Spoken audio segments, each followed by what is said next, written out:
alumnos CEAR Chile, estudiaremos la materia.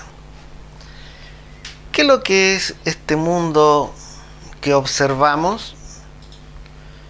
¿Cómo podríamos definir qué son las cosas, de qué están hechas?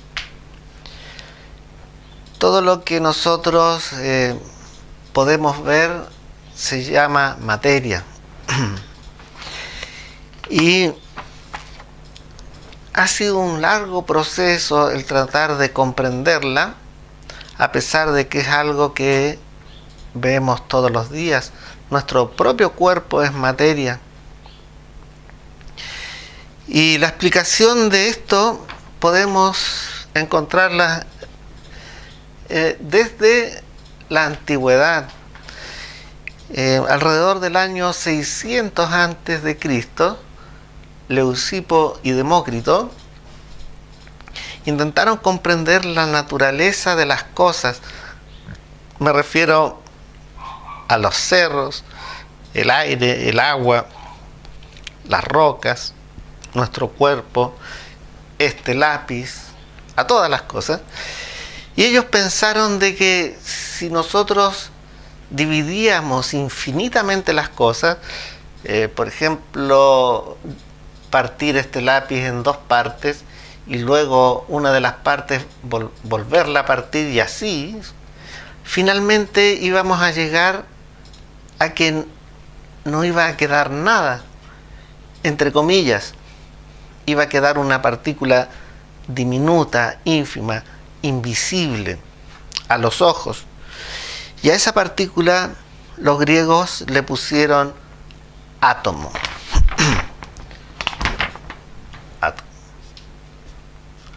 El átomo es una idea del ser humano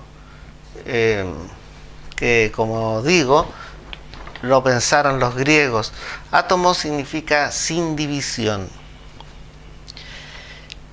A partir de ese concepto, el ser humano ha desarrollado ideas sobre lo que es la materia.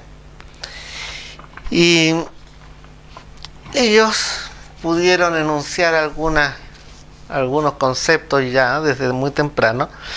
Ustedes tomen nota de estas cosas en sus apuntes.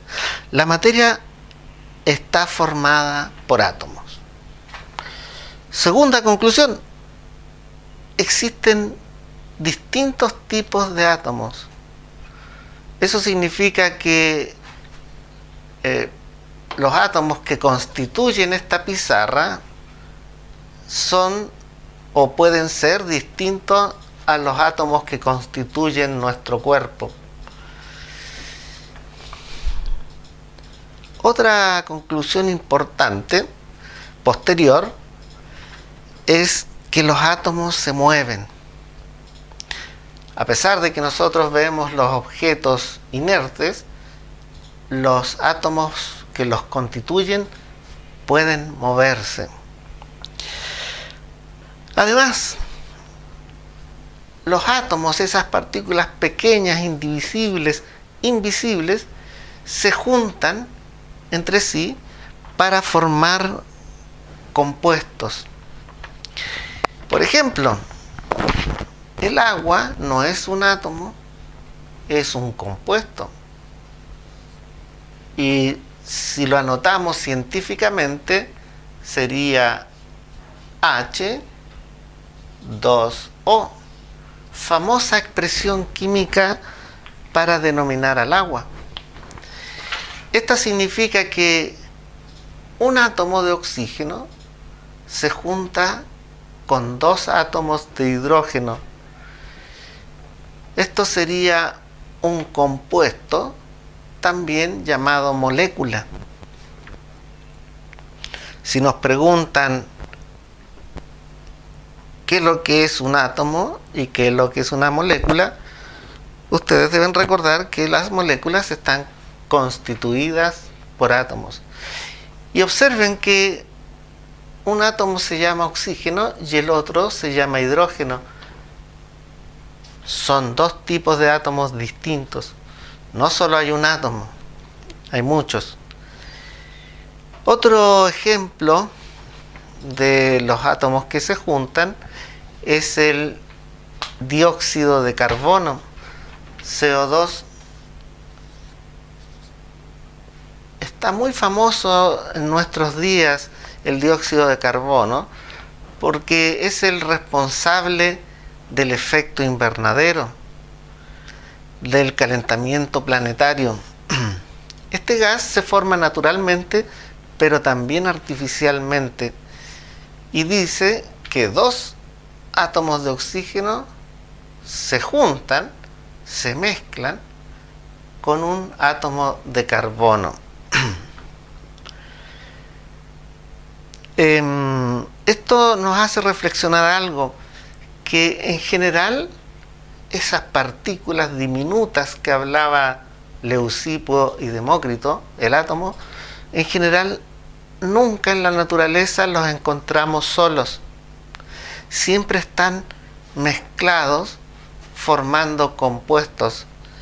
Es muy difícil encontrar o dar algún ejemplo en donde veamos átomos solos.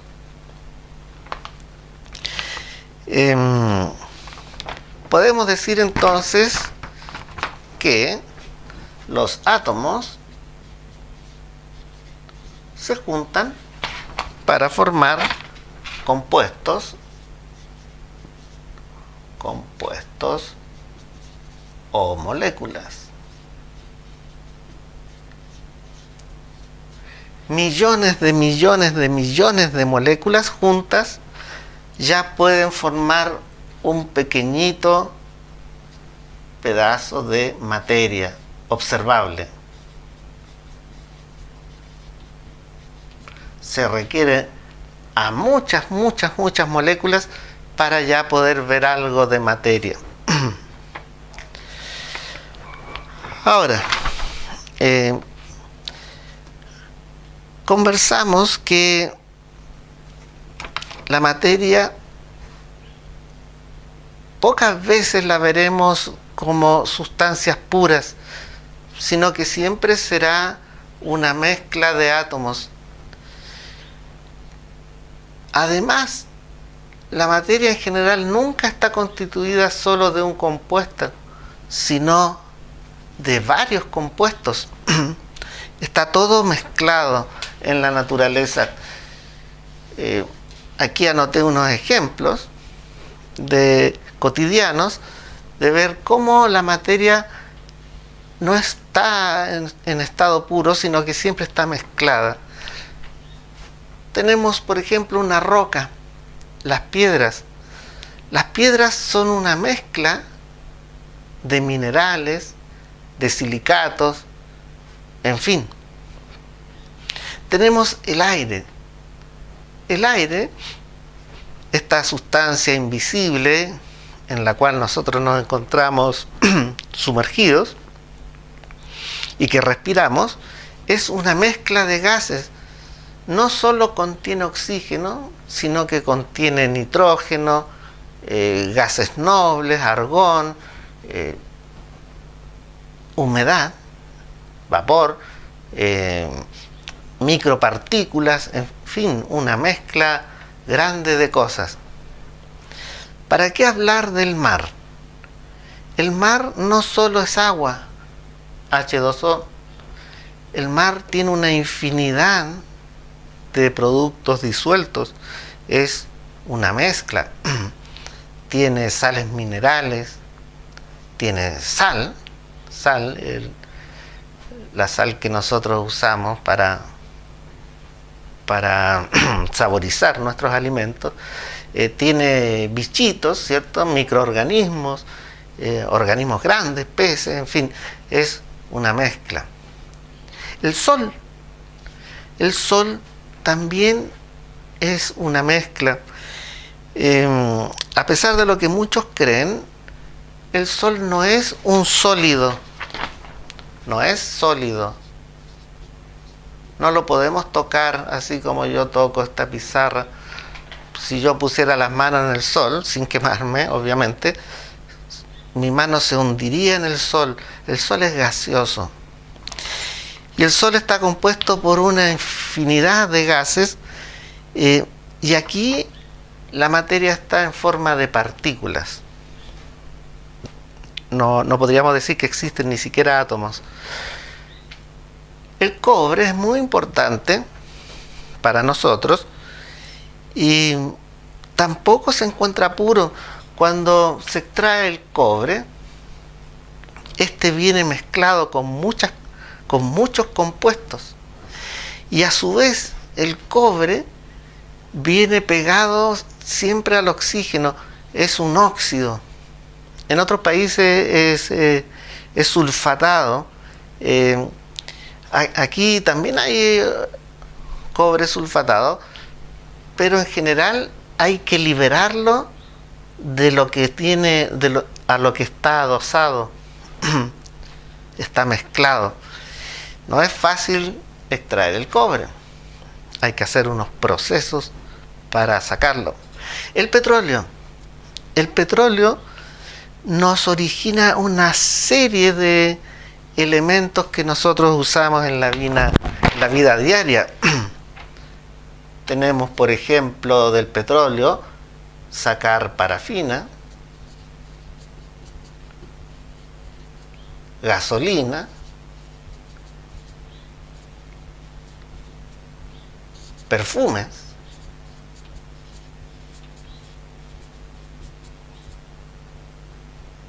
carbón coque que se llama, etcétera.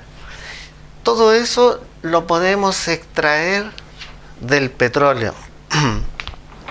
Ahora, espero que vayan comprendiendo que la materia es una mezcla. Y tenemos dos tipos de mezclas: homogéneas y heterogéneas. Homogéneas son aquellas en que no podemos distinguir lo que está mezclado.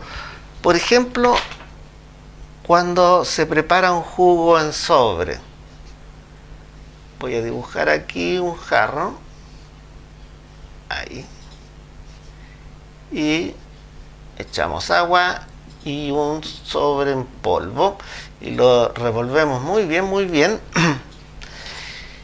Y es homogénea porque nosotros solo vemos un líquido de color. No distinguimos nada. Yo he dibujado esos puntos, pero en realidad en un jugo de sobre uno no distingue nada. Podemos decir que si yo saco una cucharada de jugo del fondo o de aquí, sí que está bien revuelto, su sabor va a ser el mismo.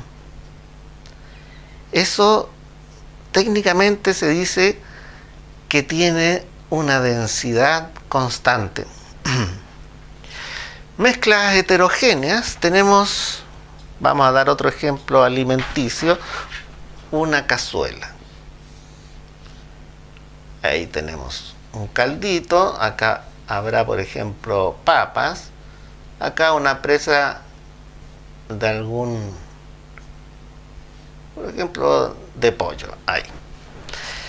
Cuando nosotros ingresamos un cucharón en nuestra cazuela, podremos sacar un poco del caldo, o en otra oportunidad podremos sacar una papa, en fin. Es no homogénea. Técnicamente diremos que tiene densidades distintas, no es constante. El concepto de densidad es muy importante para entender la materia. Densidad se define como masa partido en volumen, o masa dividido en volumen. ¿Qué es lo que es la masa? La masa se define como la materia que hay. ¿En qué se mide la masa? Tiene unidades de medida: gramos, kilogramos, toneladas, libras, en fin. Y volumen es el espacio que se ocupa. Todos los cuerpos ocupan volumen, un espacio. Y se mide en mililitros, centímetros cúbicos, litros, etc. Por ejemplo, aquí tenemos un ovillo de lana y acá tenemos un lingote de oro. el ovillo de lana tendrá una densidad 1 y el lingote de oro una densidad 2. ¿Quién es más denso y por qué? Diremos que el lingote de oro es más denso que el ovillo de lana, porque en menor volumen hay mayor cantidad de materia. Podemos pensar que los compuestos, los átomos de esta materia, están más pegados, unidos unos con otros. En cambio, podemos pensar que las moléculas de la lana están más separadas unas de otras. Por eso estos ovillos ocupan mucho espacio. En cambio, el lingote de oro ocupa menos espacio y es más pesado porque tiene más materia. En el universo hay zonas del espacio que tienen tanta materia en un muy pequeño espacio. Por ejemplo, hay ciertas zonas del universo en que toda la masa de nuestro planeta Tierra está contenida en apenas la cabeza de un alfiler. Es una densidad enorme. Hagamos un ejemplo numérico. Escriban en sus apuntes el siguiente ejercicio. 50 gramos de agua ocupan 50 mililitros. Calcule la densidad. Detenga el video. Recurriremos a nuestra fórmula. Diremos que la densidad es masa partido en volumen. Densidad es 50 gramos dividido en 50 ml, mililitros, centímetros cúbicos.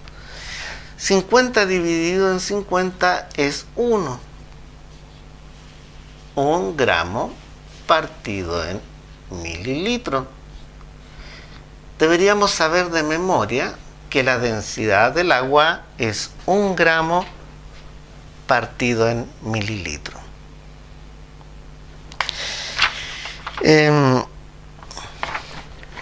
A veces el ser humano quiere mezclar cosas artificialmente. Hemos dado muchos ejemplos de la naturaleza, pero también es importante recordar que estos procesos el ser humano los manipula para su beneficio, para su bienestar.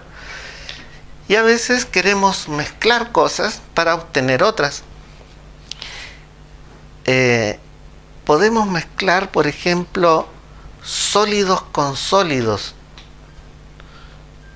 Y tenemos casos clásicos muy importantes: carbono con fierro. Nosotros al mezclar ambos produciremos acero. El acero es muy importante en la vida moderna. Muchas cosas se hacen de acero, desde ollas de cocina hasta muebles, en fin. Otra mezcla de un sólido con un sólido artificial es juntar cobre, Cu, más Sn, estaño. Esta forma de escribir los elementos, los átomos, es que se les ha puesto un nombre a cada uno de ellos. Ustedes lo saben, al cobre se le ha llamado Cu y al estaño Sn. Cobre más estaño, bronce. Y el bronce ha tenido muchas aplicaciones. En la actualidad cada vez menos. Antes, por ejemplo, se hacían copas de bronce, medallas de bronce, teteras, manillas, en fin. Pero en la medida que se han ido descubierto otras aleaciones metálicas más baratas, ha ido quedando de lado. Así como a veces queremos mezclar cosas, a veces queremos separarlas. Por ejemplo, separar un líquido de un líquido, separar un sólido de un líquido, separar un gas de un gas, etc. ¿Cómo se puede hacer eso? ¿Cómo lo hacen los ingenieros, los químicos, los físicos para separar cosas? Sería bueno investigar. Sería muy bueno investigar cómo hacer separaciones de mezclas, separar una mezcla. Yo he anotado aquí algunos ejemplos para ustedes. Tenemos la destilación. Si queremos separar un líquido de un líquido, podemos emplear una técnica llamada destilación.